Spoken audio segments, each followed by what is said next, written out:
Doctor Navodayan को subscribe करें और अपने सभी दोस्तों के साथ शेयर करें। तेरी जय Navodaya. Let's go to watching video. कुर्बान मेरी जान तुझ पे शाद रहे तू, है वतन वतन मेरे आबाद रहे तू।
एनसीसी परेड विश्राम।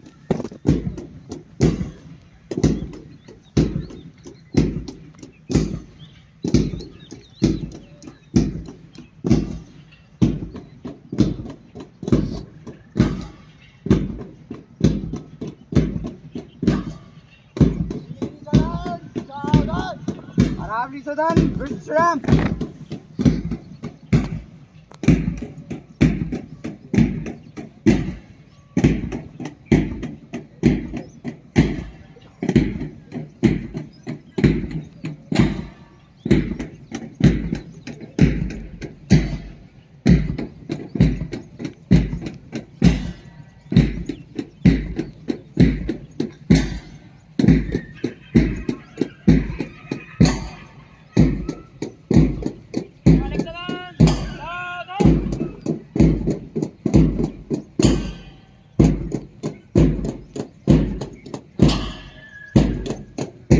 नीलगिरी सदन विश्राम।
हमारे विद्यालय के सभी कर्मियों की कप्तान परेड के लिए तैयार हो चुके हैं।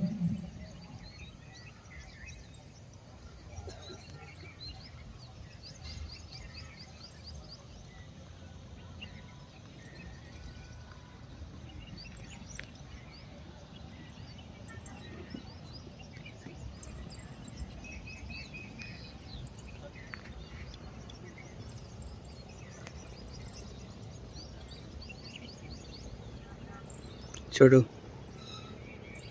छोड़ो। परेड तीनों तीन के कुछ कालम में मन से गुजरेगा। परेड बाएं से तेज चलेगा। तेज चल।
इतिहास का कितना महान है, मात्र भारतीय शक्ति हर पद इसका ध्यान रखें। एकता का प्रण लेकर हम भारत का निर्माण करें, एकता का प्रण लेकर हम भारत का निर्माण करें। वह तिरंगा होता हुआ तो आओ मिलकर ऐसा काम करें, आओ मिलकर ऐसा काम करें। We have a class on getting a hold in your skills, take me back to your days, to the very of our existence. It is high time that we merge into you. Perhaps will be more likely this Mahim inside us and the one we create around us would succumb ultimately then.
चंद्रभागच्या तेरे ग होईना ग हरी हरी ग चली रहे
घुस तुझा घुमतो अशी पंढरी झाली चोरी ग अशी पंढरी झाली चोरी ग चोरी झाली विठ्ठलाची ग चोरी झाली विठ्ठलाची ग नेलं देवाचं ताड घेन तुळशी मला ग अशी पंढरी पंढरी पंढरी ग विठुरायाची नगरी नगरी ग अशी पंढरी पंढरी पंढरी ग विठुरायाची नगरी नगरी ग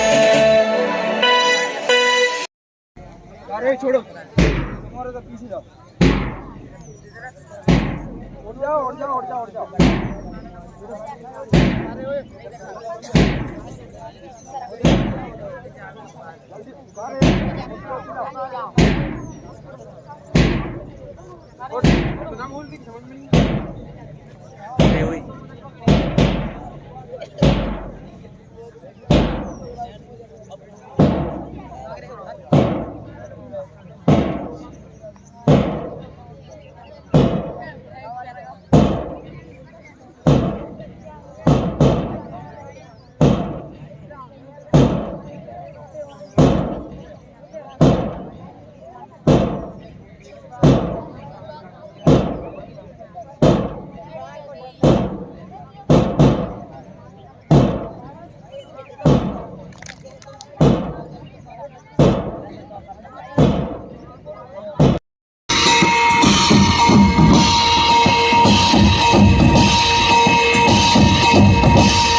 day to all. Today I am going to recite a poem.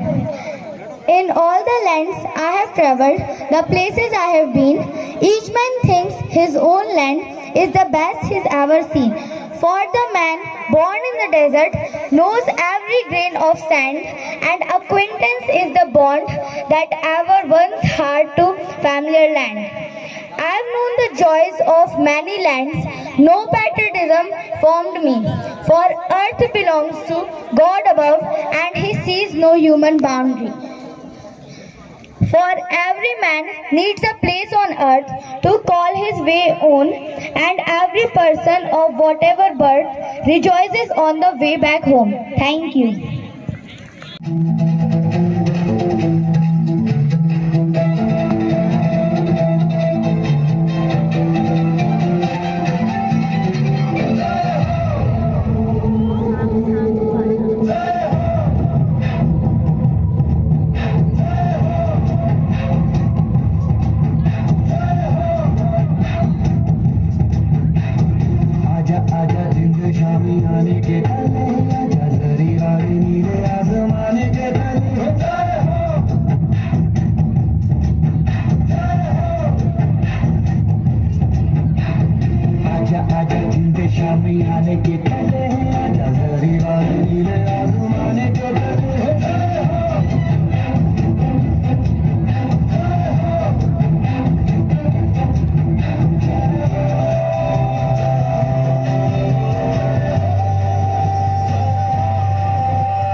ऊपरी चोटी पर बने दुश्मन के 3 बंकर काबू करने, अपने कब्जे में लेने थे। इस काम को अंजाम देने के लिए 16,500 फीट ऊंची बर्फ से ढकी सीधी चढ़ाई वाली चोटी पार करनी जरूरी थी। इस बहादुरी और जोखिम भरे काम को करने का जिम्मा स्वेच्छापूर्ण योगेंद्र ने लिया और अपना रस्सा उठाकर अभियान पर चल पड़े। वह आधी ऊंचाई पर ही पहुंचे थे कि दुश्मन के बंकर से मशीन गन गोलियां उगलने लगीं और उनके दागे गए रॉकेट से भारत की इस टुकड़ी के प्लाटून कमांडर तथा उनके 2 साथी मारे गए। स्थिति की गंभीरता को समझकर योगेंद्र ने जिम्मा संभाला और आगे बढ़ते बढ़ते चले गए। दुश्मन की गोलीबारी जारी थी।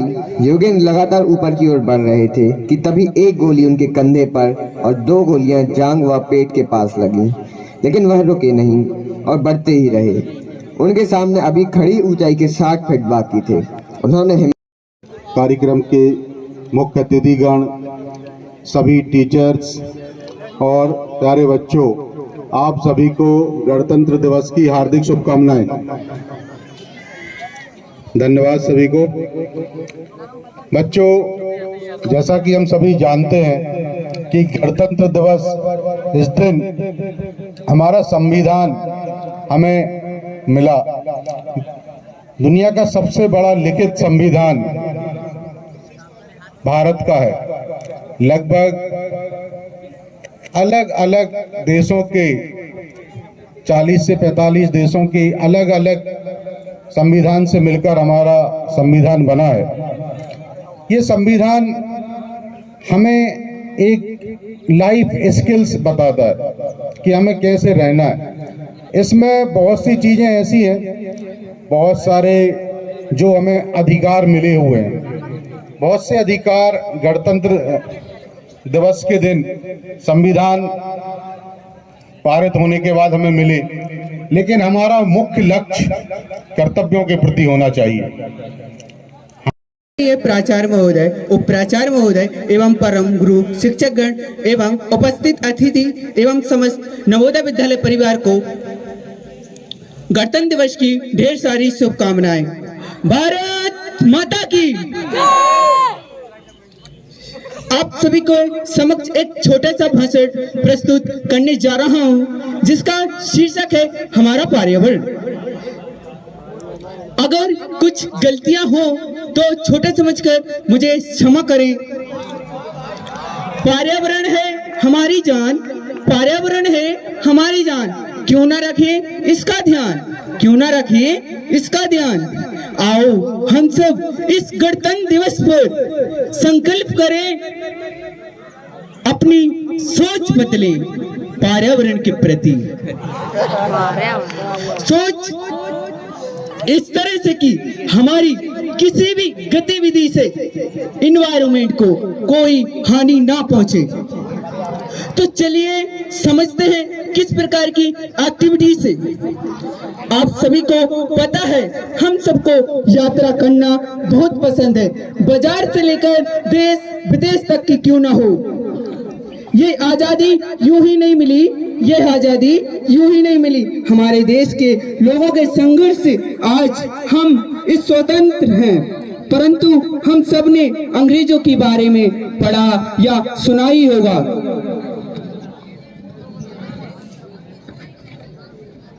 किस तरह से भारत आए अंग्रेज और धीरे धीरे पूरे भारत को अपना गुलाम बना लिया।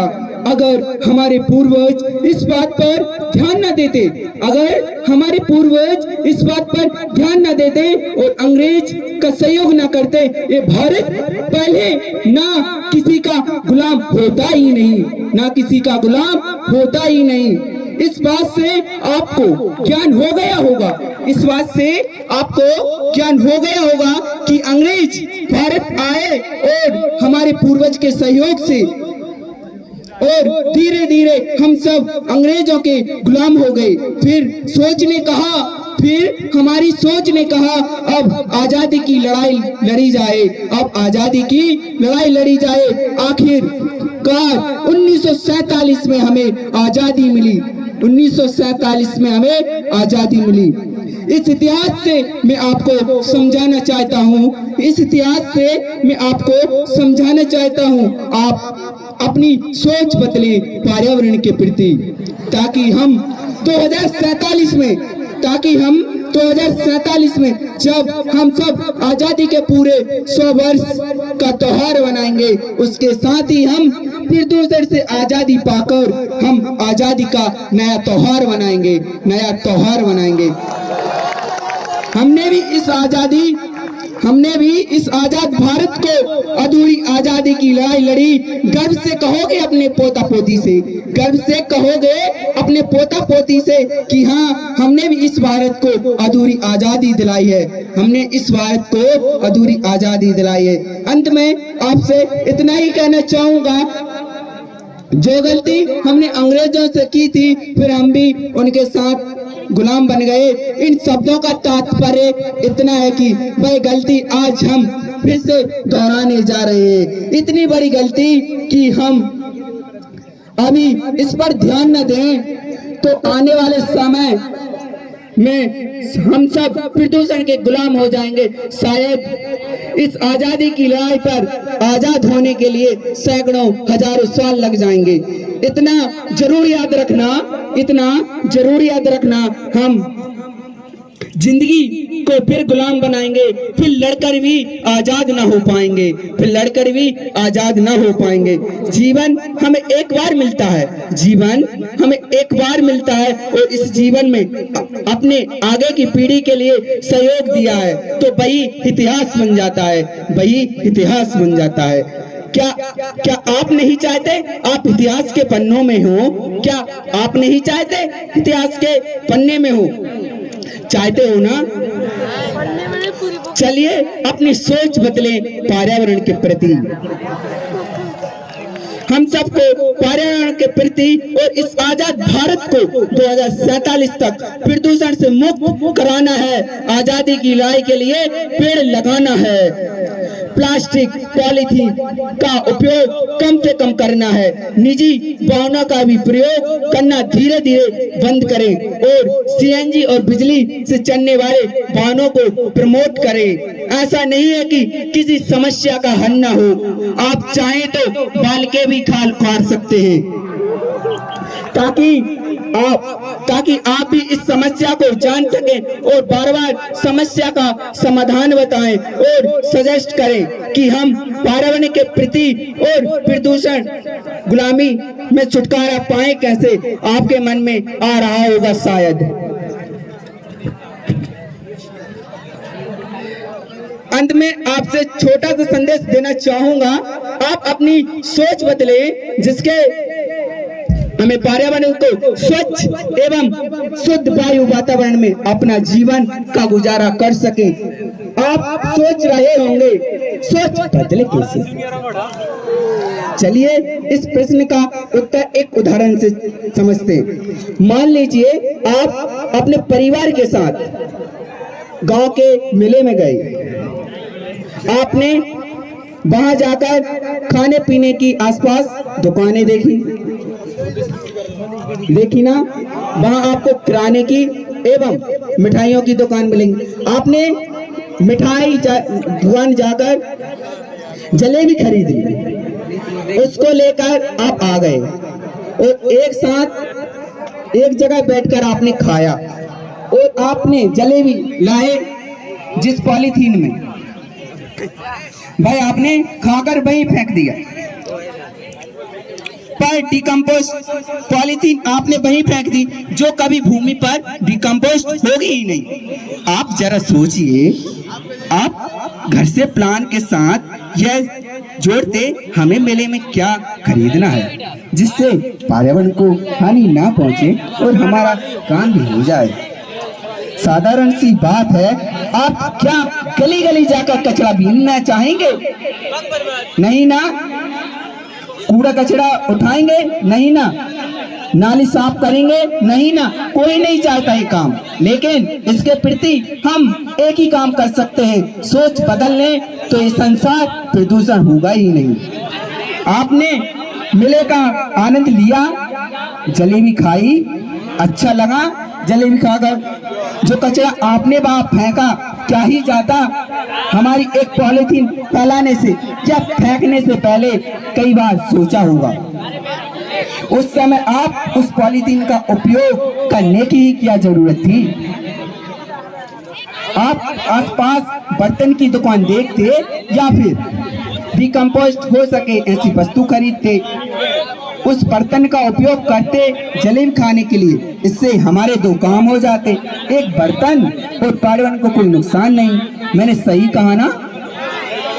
आपको समझाने के लिए कई उदाहरण है मेरे पास। समय की गरिमा को ध्यान पर रखते हुए फिर एक बार कहता हूँ, अपनी सोच बदले पर्यावरण के प्रति। मैं अकेले साफ करने से, मेरे छोटे काम से क्या पूरे भारत 2047 तक प्रदूषण से आजाद होगा क्या? फिर एक नया आजादी का भारत बनाएंगे क्या?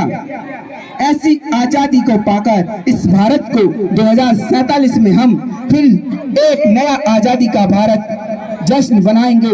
लग जाइए अपनी सोच बदलने पर, लग जाइए अपनी सोच बदलने पर पर्यावरण के प्रति और सोच बदलवाने के लिए जागरूकता लाएं। ना आपको नाली साफ करनी पड़ेगी, ना कचरा कूड़ा उठाना पड़ेगा, बस एक छोटा सा काम करना होगा, सोच बदलनी होगी पर्यावरण के प्रति।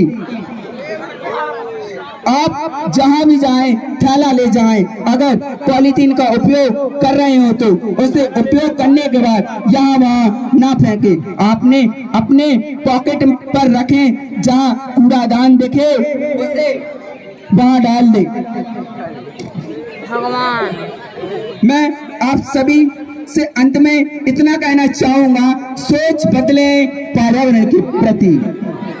आप सब हमारी आगे की पीढ़ी को बढ़ावा दें कि कुछ ऐसी वस्तुओं का आविष्कार करें जो हमें वर्तमान में यूज कर रहे हैं, उन्हें डिकम्पोस्ट करने की तकनीक मशीनें या डिकम्पोस्ट को कंपोस्ट पॉलीथीन का निर्माण करें। आप सभी को दिल से धन्यवाद। समय भले ही ज्यादा हो गया, लेकिन यह भाषण भविष्य की पीढ़ी के लिए प्रेरणा देगी और वर्तमान में सपोर्ट करने की इसे बहुत जरूरत है। अगर किसी को मेरे स्वयं के शब्दों से बुरा लगा हो तो सभी को हाथ जोड़कर माफी मांगता हूँ।